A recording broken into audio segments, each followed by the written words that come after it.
Hi. I want to take a couple minutes and talk about rejected takeoff. A rejected takeoff or an aborted takeoff is a situation where an aircraft has begun its takeoff roll to get airborne, but for some reason that takeoff is stopped, it's rejected. And that you'll experience that as a passenger if after the airplane engines have been revved up and you're going down the runway, all of a sudden you stop. You stop where the airplane is brought to a stop. You'll feel the brakes applied and you wonder, what was that for? You'll be probably pulled forward in your seat and I'm sure an announcement will be made. But rejected takeoff can happen for a number of reasons. Typically, the most common is a case of an engine malfunction, an engine problem that happens early on. When we're taking off again, we've got the airplane engines at a high power setting, and we're asking the engines to do about the maximum work that they'll be called on to get that heavy airplane off the ground in the air. The rejected takeoff is typically done at a speed around what we call V1. V1 is the takeoff decision speed. That's where the captain decides to either take off, get the airplane in the air, or stop. And the rule is at V1 speed or below, you can safely reject the takeoff and have enough ability to stop on the remaining runway. Or if you have to go at that V1 speed and go airborne, you'll have enough energy to get off the ground and clear the end of the runway by 35 feet. They call that the balance field length, but you don't need to know that. That's almost trivia at this point.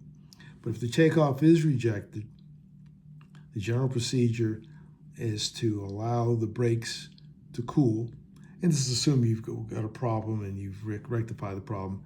But the secondary challenge is brake cooling time. To bring a heavy airplane to a stop, there's a tremendous amount of energy, friction developed on the wheel assemblies. In extreme cases, depending on the temperature and how heavy everything is, you can generate a tremendous amount of heat that builds up over time. And if the rejected takeoff occurred at a low speed, probably won't take that much time. The higher the speed, the more time it'll take. More energy has to be expended to bring the plane to a stop from the higher speeds. The general rule of thumb was, my last employer, was that anything that happened under 80 knots, which is pretty slow, about 96 miles an hour or so, anything 80 or less, you could stop. You could stop for anything. You thought about something, you could stop for anything. Anything over 80 knots, it had to really be something serious, such as an engine fire, an engine failure, or something where you thought the airplane would not fly. Anything over 80 knots. Most airlines, your V1 speeds are probably going to be between like 120 to maybe 170 knots, depending on how heavy the airplane is. But over 80 knots, it was required that you actually take the airplane in the air. If it's something small, you deal with the problem on the ground. If it's something major and you're going fast, it's better to keep on going, because statistics show that over time, takeoffs that were rejected above that V1 speed, oftentimes they're very unsuccessful, and they ended up off the airport or off the runway. They slid off the end. They didn't have enough space. So that speed is very important. And that V1 speed is calculated based on aircraft weight, the runway, the slope of the runway, the temperature, the altimeter setting, density, altitude, wind direction, a number of things. And that's it's a particular number. So if you experience a rejected takeoff, it's not a big deal. Nothing you have to do as a passenger. The crew will determine what the problem was and make the corrections they can for whatever caused a rejected takeoff, and then do the calculations to see when they can go again. If you have a rejected takeoff at a slow speed, like I said, it's not a big deal. In my 50 years of flying overall, I've actually rejected maybe 2 takeoffs, I recall.